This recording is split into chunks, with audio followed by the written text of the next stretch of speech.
My name is Reggie Mcgary. I'm originally from Virginia, Prince William County.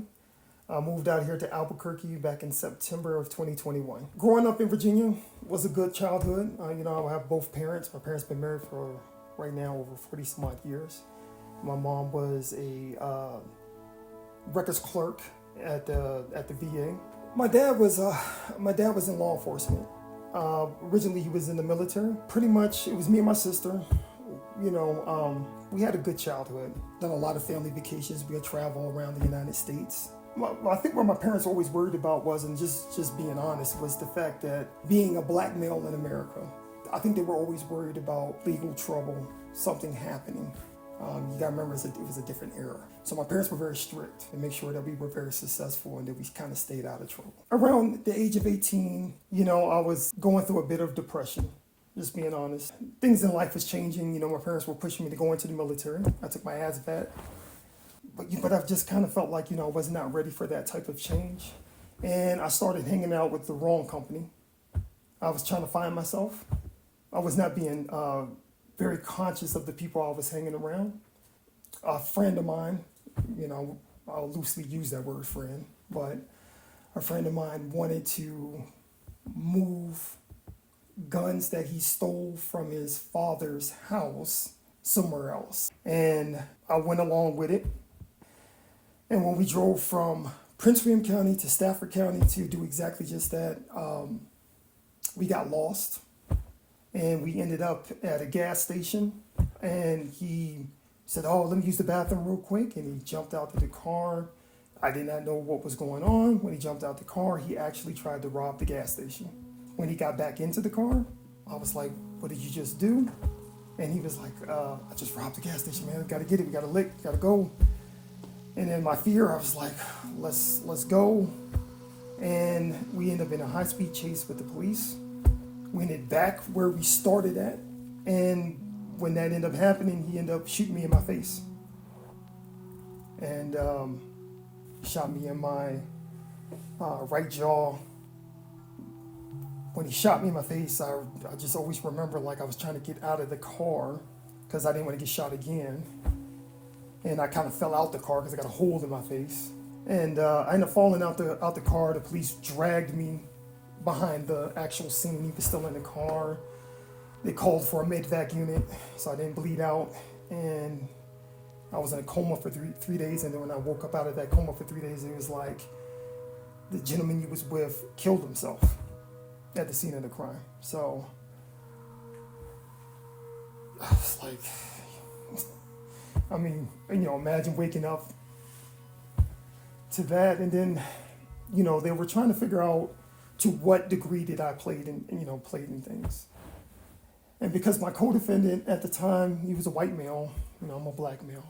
And at the time they were like, "Well, we don't believe you had anything to do with it. We don't know what was going on." But the Commonwealth from Stafford County was like, he pushed for charges to be filed. They went to a grand jury, and that charge was for robbery and the commission of a firearm.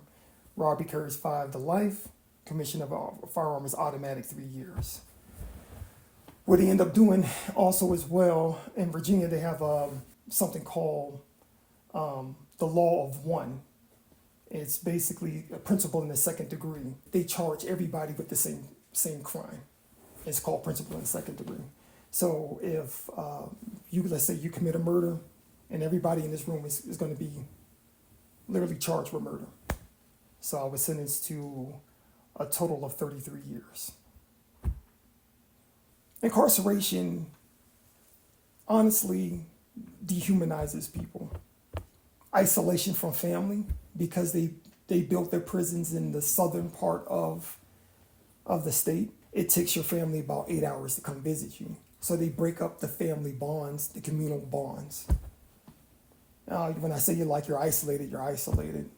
They throw you in with the hardened of criminals, career offenders, murderers, rapists, thieves. It could be your first time ever being in trouble, does not matter. And you become a number. And I know people have heard that before, but everywhere you go is going to be 1038260. That was my number in prison for 20 some odd years. It's a nightmare. It's a nightmare. What I did from the last 10 years of my incarceration, I was a mentor in a reentry program. I worked myself down levels. I did college programs. I did trades. I did whatever I can do to be productive, even though it wasn't necessarily a light at the end of the tunnel. I just didn't want my incarceration to be all my life is. I tried to do everything I could to kind of meet my future self and keep my sanity and keep my positive, attitude that, you know what, things would change. This does not define me totally.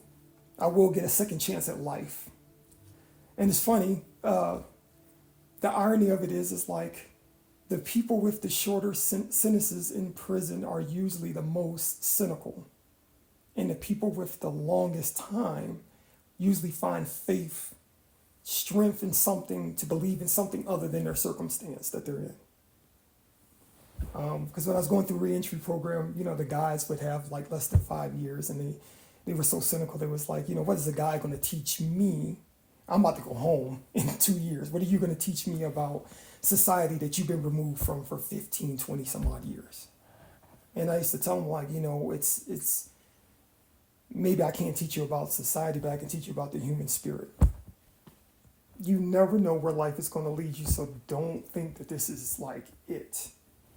If you would have told me in a million years I'd be working in a hospital, I'd be married to a beautiful woman who works for the government, I would have my own house, I'd have told you like you're I'd have told you like this is not possible. I'm just being honest. I was like, that's not possible. My vision for when I got out of prison was like I was going to be working on a road crew somewhere, trying to figure life out as I went along. I would have never known I would have graduated from UNM, been a medical assistant. I mean, I couldn't have dreamed of this, not in this regard. So, anybody going through a situation, I'm telling you, like, this is not the end result. You do not know how the story ends or how it even, what even happens in the middle of it. None of us do. So it's like you got to keep the faith and hope. I think one of the things I've always wanted to do is kind of put these things behind me. I've lost 21 years. I didn't want to keep losing multiple years focusing on something that I could not change. The only thing I can change is like my mind and my heart. And my heart is set on doing right for my family, my community. And hopefully anybody that hears this will understand like you are not defined or shackled to the circumstance in which you're in. Life is what you make it. It really is. So that's if no one gets nothing from this, that's what I would want someone to hear. Life really is what you make it. There's a God above, and yes, we all are subject to fate, but at the same time, you got free will, and life is what you make it.